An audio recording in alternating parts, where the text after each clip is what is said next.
India's biggest hyper mart value zone hyper mart ప్రముఖ సినీ నటుడు నందమూరి బాలకృష్ణ గారిచే నవంబర్ 28న నాచారంలో గొప్ప ప్రారంభం.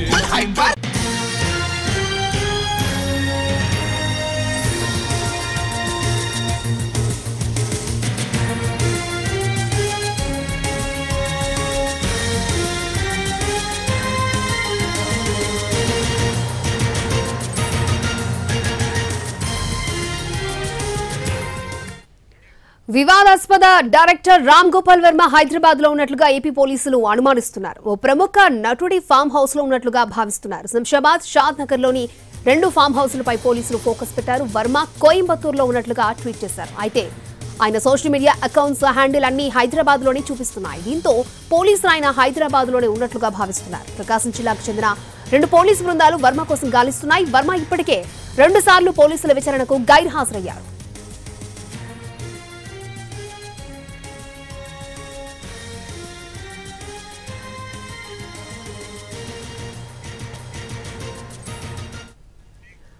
వివాదాస్పద డైరెక్టర్ రామ్ గోపాల్ వర్మ హైదరాబాద్ లో ఉన్నట్లుగా ఏపీ పోలీసులు అనుమానిస్తున్నారు. ఓ ప్రముఖ నటుడి ఫామ్ హౌస్ లో ఉన్నట్లుగా కూడా భావిస్తున్నారు. దీంతో 2 బృందాలు హైదరాబాద్ కి వచ్చినట్లుగా తెలుస్తోంది. ఇదే అంశానికి సంబంధించి లేటెస్ట్ అప్డేట్స్ అందించడానికి మా ప్రతినిధి రవి లైవ్ లో సిద్ధంగా ఉన్నారు. రవి, అక్షయ, ఆంధ్రప్రదేశ్ ప్రకాశం జిల్లాకు చెందినటువంటి 2 పోలీసు బృందాలు ఈ రోజు తెల్లవారుజామునే హైదరాబాద్ చేరుకున్నాయి. ఒక బృందం జూబ్లీ హిల్స్ లోని రామ్ గోపాల్ వర్మ ఉండే ఇంటికి వచ్చాయి. సో ఇక్కడే తన ఆఫీస్ ఉంటుంది, ఇక్కడే తన ఇల్లు కూడా ఉంటుంది. కాబట్టి రామ్ గోపాల్ వర్మ ఇక్కడ ఉన్నాడేమో అని చెప్పి ఇక్కడికి వచ్చారు. కానీ ఇక్కడ ఉన్నటువంటి సిబ్బంది రామ్ గోపాల్ వర్మ లేరు అని చెప్పారు. ఇక్కడికే తనకు సంబంధించినటువంటి అడ్వకేట్ కూడా వచ్చాడు. వర్మ అందుబాటులో లేరు, షూటింగ్ నిమిత్తం అసలు ఈ స్టేట్ లోనే లేడు అని చెప్పే ప్రయత్నం చేశారు. కానీ పోలీసులు ఆ తర్వాత నుంచి రామ్ గోపాల్ వర్మకు ఉన్నటువంటి మరొక ఆఫీస్ లో కూడా సోదాలు జరిపారు. అక్కడ కూడా రామ్ గోపాల్ వర్మ లేడు అని నిర్ధారించుకున్న తర్వాత రామ్ గోపాల్ వర్మ ఉన్నటువంటి మొబైల్స్ కు కాంటాక్ట్ చేసే ప్రయత్నం చేశారు. అవి కూడా నాట్ రీచబుల్ గా ఉన్నాయి. కానీ రామ్ గోపాల్ వర్మ నిన్న ఒక పోస్ట్ పెట్టారు. తను కోయంబత్తూరులో ఉన్నటువంటి విధంగా పోస్ట్ పెట్టాడు. నేను కోయంబత్తూరు షూటింగ్ నిమిత్తం వచ్చాను అనే ఒక పోస్ట్ ను చూశారు. కానీ రామ్ గోపాల్ వర్మ హ్యాండిల్ చేస్తున్నటువంటి సోషల్ మీడియా అకౌంట్స్ ను పోలీసులు విచారించి చూడగా అవి హైదరాబాద్ లోనే ఉన్నట్లుగా చూపిస్తా ఉన్నాయి. దీంతో తను హైదరాబాద్ లోనే తలదాచుకున్నాడు అనే పక్కా ఇన్ఫర్మేషన్ మాత్రం ఈ ఆంధ్రప్రదేశ్ పోలీసులకు ఉంది. ఆ మొబైల్ సిగ్నల్స్ కానీ లేకపోతే సోషల్ మీడియా అకౌంట్స్ హ్యాండిల్ చేస్తున్నటువంటి నెట్వర్క్ ఐపీ అడ్రస్ ఆధారంగా కూడా పోలీసులు గాలింపు చేపట్టారు. అయితే పోలీసులకు ఒక క్లూ కూడా వచ్చింది. శంషాబాద్ లో ఉన్నటువంటి ఒక ప్రముఖ నటుడి ఫామ్ హౌస్ లో తలదాచుకున్నాడు అనే ఒక అనుమానం కూడా పోలీసులకు వచ్చింది.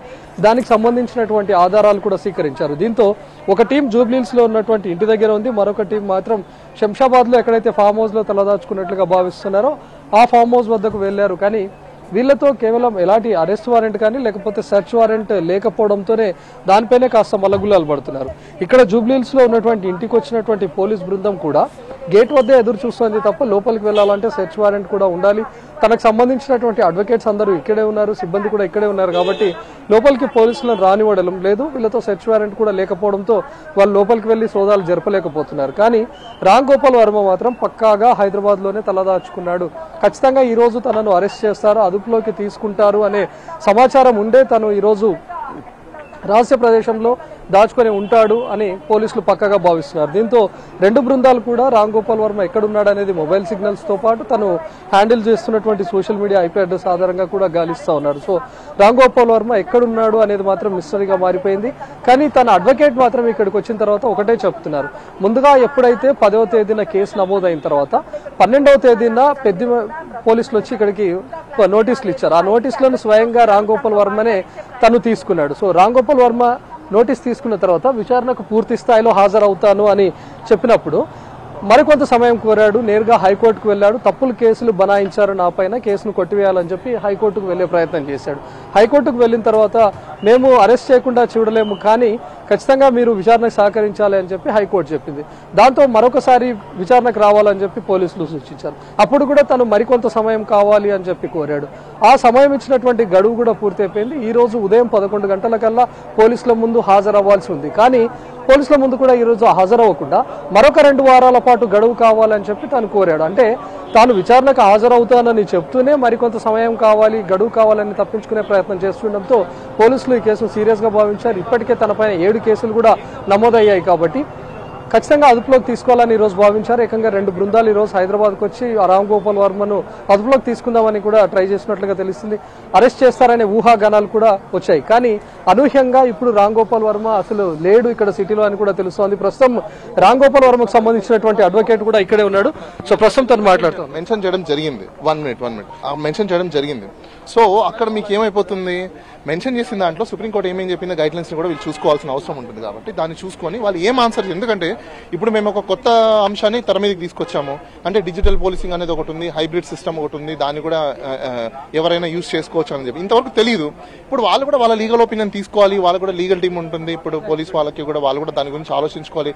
ఇవన్నీ ఉన్నాయి కాబట్టి అదంతా అయిపోయిన తర్వాత చూద్దాం. ఉన్నారా ఇప్పుడు వర్మ ఎక్కడ ఉన్నారు? అవకాశం ఉంటుంది అని ఎందుకు పిటిషన్ లో దాఖలు చేశారు? మళ్ళీ చెప్పండి. థర్డ్ డిగ్రీ ప్రయోగించే అవకాశం ఉంటుందని ఎందుకు పిటిషన్ లో దాఖలు? ఒకటి పిటిషన్ లో థర్డ్ డిగ్రీ ఉపయోగిస్తారా లేదని దట్స్ ఆల్ గ్రౌండ్స్ అండి. ఇప్పుడు వాళ్ళు పోలీసు వాళ్ళు జనరల్ గా ఏమేం చేస్తారు ఏంటనేది ఇన్ కామన్ గా ఉన్న దాంట్లో ఎవరిని ఎలా చేస్తారు ఏంటంటే మనకు తెలియదు. ఇన్వెస్టిగేషన్స్ అంటే ఇలాంటి క్రైమ్స్ లో ఇన్వెస్టిగేషన్ ఏముంటుంది, ఇప్పుడు మీరే ఉన్నారు సోషల్ మీడియాలో ఒక పోస్ట్ పెట్టారు, ఇట్స్ వెరీ సింపుల్ అనుకోండి. ఆ పోస్ట్ కి సంబంధించి మీరు పెట్టారా లేదా అని క్వశ్చన్ ఉంటుంది. రేపు పోలీసులు ఇప్పుడు ప్రెరోగేటివ్ గా వాళ్ళు ఏదైనా చేసే అవకాశాలు ఉంటాయని ఆయనకున్న భయాన్ని ఎక్స్ప్రెస్ చేసి ఉంటారు. ఆ భయాన్ని ఎక్స్ప్రెస్ చేయడం తప్పేం లేదు. ముఖ్యంగా వర్మ సమయం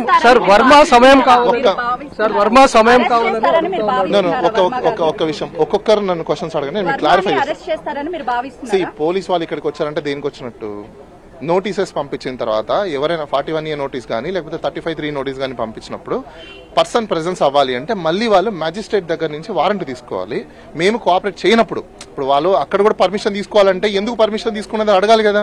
అంటే కోఆపరేట్ చేయట్లేదని చెప్పాలి. మేము ఇక్కడ కోఆపరేట్ చేస్తున్నాము, నోటీసెస్కి రిప్లై ఇచ్చాము, మేము టైం అడుగున్నాము, అలానే ఇండియన్ గవర్నమెంట్ డిజిటల్ పాలసీని ఇంట్రడ్యూస్ చేసిందని చెప్పి మేము కొత్తగా చెప్తున్నాము, హైబ్రిడ్ సిస్టమ్ని తీసుకోమని చెప్తున్నాము. ఇంత మేమే ముందుకొచ్చి మేమే చెప్తున్నప్పుడు ఇంకా ఇక్కడ నాన్ కోఆపరేషన్ అనేది లేదు. వాళ్ళు అరెస్ట్ చేస్తారా చేయరా అంటే అరెస్ట్ చేయాలని కూడా దానికి ప్రొసీజర్ ఫాలో అవ్వాల్సి ఉంటుంది. ఇది అరెస్ట్ చేసేంత పెద్ద కేసు కాదు. 1 మినిట్ ఒక్క మినిట్. పోలీస్ వాళ్ళు ఏం ఆన్సర్ చేయలేదండి. నేను వచ్చి అడిగితే కూడా ముందస్తు బెయిల్ అనేది ప్రజలందరూ తెలుసుకోవాల్సింది అంటే యాంటిసిపేషన్ అంటారు.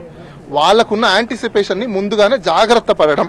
సో ప్రతి వ్యక్తికి వాళ్ళకి సంబంధించిన జాగ్రత్త పడడంలో తప్పేం లేదు. కాబట్టి మేము కూడా యాంటిసిపేషన్ గా ముందే దాని ప్రొసీజర్ ఉంది కాబట్టి యాంటిసిపేటరీ బెయిల్ అనేది వేయడం అనేది జరిగింది.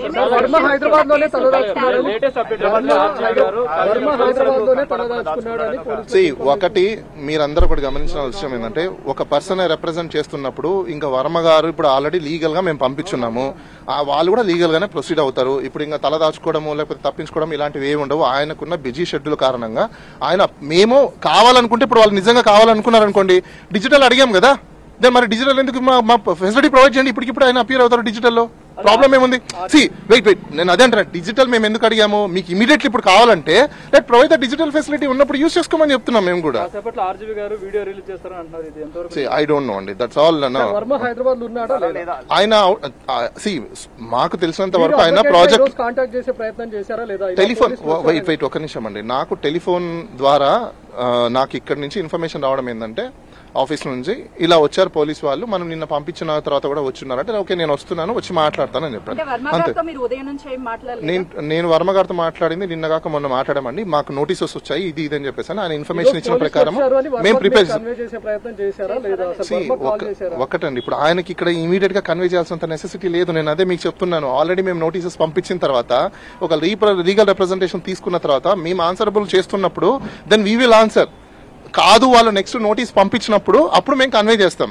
ఇంకా వాళ్ళ దగ్గర నుంచి మాకు నోటీస్ ఇంకోటి రావాలి, మేము అడిగిన దాటికి వాళ్ళ ఆన్సర్ ఏం చేస్తారు, వాళ్ళు ఇస్తారా ఇవ్వరా, ఫెసిలిటీస్ ని ప్రొవైడ్ చేస్తారా చేయరా, అంటే మినిస్టర్లకు ఎమ్మెల్యేకు ఎంపీలకే కాదు ఈ భారతదేశంలో పోలీస్ వాళ్ళు కానీ లేకపోతే ఇన్వెస్టిగేషన్ ఏజెన్సీస్ కానీ అందరికీ న్యాయం చేస్తుంది, అందరికి ఒకేలాగా ఆర్టికల్ 14 ని కంప్లీట్ చేస్తాం, ఆర్టికల్ 14 ని పాటిస్తుందని మేము అనుకుంటున్నాము. సో చూద్దాం, వాళ్ళు మేము పంపించిన ప్రకారంగా మా నోటీస్లో మీరు మీడియాకి అందరికి మేము ఇచ్చున్నాము. దాంట్లో మీరు ఒకసారి గో త్రూ చేస్తే సుప్రీంకోర్టు కొన్ని జడ్జిమెంట్స్ లో ఏమేం చెప్పింది, మేమేమి హైబ్రిడ్ సిస్టమ్ అడిగాము, మీ అందరికి ఇది కొత్తదే, హైబ్రిడ్ సిస్టమ్ ఏంటి కొత్తగా అనుకోవచ్చు, కానీ మీరు కూడా ప్రజలకు అందరూ చెప్పండి హైబ్రిడ్ సిస్టమ్ అనేది కొంచెం ఉంటుంది. ఎప్పుడైతే ఆర్టికల్ 21 ప్రతి ఒక్కరు కూడా ఎక్సర్సైజ్ చేసుకోవాలి కాబట్టి హీనియస్ క్రైమ్స్ లేని వాటిల్లో త్వరగా ఇన్వెస్టిగేషన్ అయిపోవాలనుకుంటే ఇటువంటి ఫెసిలిటీస్ ని కూడా ఎంకరేజ్ చేయాలని మేము కోరుకున్నాము. వాళ్ళు ఇస్తారా లేదా అనేది వెయిట్ చేసి చూద్దాం. అటెండ్ అవుతారా లేకపోతే మరికొంత సమయం అడిగారు కదా, నేను అదే అంటున్నా, మేము వర్చువల్ అడిగాము, వాళ్ళు ఇంకా ఆన్సర్ చేయకుండా నేను ఎలా ప్రెడిక్ట్ చేస్తాను? I not a God. Future లో ఏం జరుగుతుంది ఏంటంటే that's what I'm telling. Digital appearance మేము అడిగామని చెప్తున్నాం, మళ్ళీ మీరు అక్కడికి వస్తున్నారు. డిజిటల్ అపీరెన్స్ అంటే వర్చువల్ గా, ఫిజికల్ గా మేము కుదరదు, మాకు టైం కావాలి, ఫిజికల్ గా అవ్వడానికి కూడా కొంచెం పాసిబిలిటీస్ లేవు, ప్రాజెక్ట్స్ ఉన్నాయి. ఇన్స్టెడ్ ఆఫ్ మీకు అంత అర్జెన్సీ నెసెసిటీ ఉంది, ఇంపార్టెంట్ అని అనుకుంటే డిజిటల్ అపీరెన్స్ అంటే నథింగ్ బట్ ఇప్పుడు మీరు చేసేది డిజిటల్ అపీరెన్స్. అటువైపు ఒక ఇన్వెస్టిగేషన్ ఆఫీసర్ ఉంటారు, ఇటువైపు వ్యక్తి ఉంటారు, వాళ్ళు క్వశ్చన్స్ అడుగుతారు, మేము ఆన్సర్ చెప్తాం, ఇంతే ఉంటుంది. ఫిజికల్ గానే అదే జరుగుతుంది. ఒకవేళ మీరు అడిగినట్టే థర్డ్ డిగ్రీ ఉపయోగిస్తారంటే ఇప్పుడు ఫిజికల్ ఉంటే థర్డ్ డిగ్రీ అని ఉపయోగిస్తారా? లేదు. థర్డ్ డిగ్రీ ఉపయోగించే అసలు థర్డ్ డిగ్రీ ఉపయోగించేది భారతదేశంలో ఎవరు కూడా చేయరు. థర్డ్ డిగ్రీ ఉపయోగిస్తే వాళ్ళ మీద ప్రాసిక్యూషన్ జరుగుతుంది. మీరు రీసెంట్ గానే చూసారు, ఒక ఎంపీ మీద థర్డ్ డిగ్రీ ఉపయోగించారని చెప్పేసి ఆయన సుప్రీంకోర్టు వరకు వెళ్ళి ఆయన ఈ రోజు కూడా పోరాడుతున్నారు. ఎవరు కూడా పోలీసు వాళ్ళకి థర్డ్ డిగ్రీ ఉపయోగించే రైట్స్ లేవు, అది అందరూ తెలుసుకోవాలి.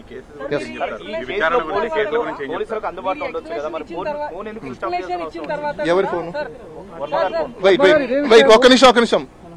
ఫోన్ ఇప్పుడు ప్రాజెక్ట్స్ ఉన్నాయి, వర్క్ ఉందని చెప్పాను నేను. ఇప్పుడు మీరు అందరు ఉన్నారు, బిజీగా ఉందని చెప్పేసి మీ ఫోన్ స్విచ్ ఆఫ్ చేసుకుని మీరు ఎస్కేప్ అయినట్ట కాదుగా. ఇక్కడ మీరు లైవ్ లో ఉన్నారు, మీకు ఇంపార్టెంట్ ఉంది కాబట్టి కాల్ కట్ చేసి మీరు స్విచ్ ఆఫ్ చేసుకుని మీ పని మీరు చేసుకుంటారు. ఆయన కూడా అదే చేస్తున్నాడు. దాంట్లో ఎస్కేపింగ్ ఏముంది ఇక్కడ? అంటే ఫోన్ స్విచ్ ఆఫ్ అయిపోతే ఇంకా ఎస్కేప్ అయిపోయినట్టు మంచి, అంటే వాళ్ళకి ఏం పనులు ఉండవా? వాళ్ళ ఇంపార్టెంట్ వర్క్స్ ఏముండవా? ఇప్పుడు మీరున్నారు, మీరు ఎంత బిజీలో ఉంటారు, ఎవరో ఫోన్ చేసుకుంటానని తెలిసినటువంటి వ్యక్తి ఈ రోజు హాజరవుతానని ఏ విధంగా అడిగాడు? 11 గంటల వరకు నేను పోయి చేసుకొస్తానని ఎలా చెప్పాడు? తన స్కెడ్యూల్స్ అప్పటికప్పుడు అయినటువంటివి కాదు కదా. కోయంబత్తూరు వెళ్తాను అనుకునే వ్యక్తి ముందుగానే తెలిసి ఉంటుంది కదా, నేను పలానా రోజు కోయంబత్తూరు వెళ్తానని చెప్పి.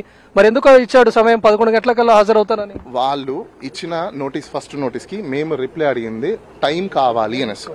బాగా మీరు వినండి, టైం కావాలని అడిగిన దానికి టైం కావాలని అడిగారు. మీరు ఇచ్చిన టైం కూడా ఎగ్జాక్ట్ గా 25th 11 AM వరకు హాజరవుతాను అని అందులో ఉంది, కాపీలో ఉంది. మీరందరూ కన్ఫ్యూజ్ అవుతున్నారు. అదే ఫస్ట్ నోటీస్ లో వాళ్ళు 19th కి చెప్పారు, దానికి మేము ఇచ్చిన నోటీస్ కి వాళ్ళు సెకండ్ నోటీస్ పంపించారు, అందులో 25th డేట్ ఇచ్చారు.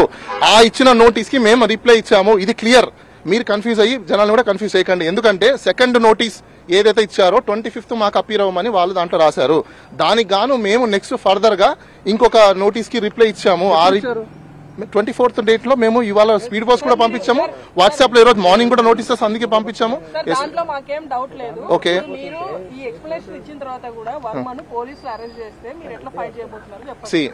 మాకు తెలిసినంత వరకు పోలీసు వాళ్ళు ఇల్లీగల్ గా అంతగా చేయరు, ఇలాంటిది పెద్ద కేసెస్ కాదు కాబట్టి. ఒకవేళ వాళ్ళకు ఒత్తిళ్లు ఉన్నాయని ఏమైనా చేస్తే మాత్రం ఖచ్చితంగా మేము కూడా పోలీస్ కంప్లైంట్ అథారిటీకి, ఒకవేళ వీళ్ళు రూల్ ఆఫ్ లా పాటించలేదు అంటే డెఫినెట్ గా మేము కూడా అది రిసార్ట్ తీసుకుంటాం, అందులో నో డౌట్.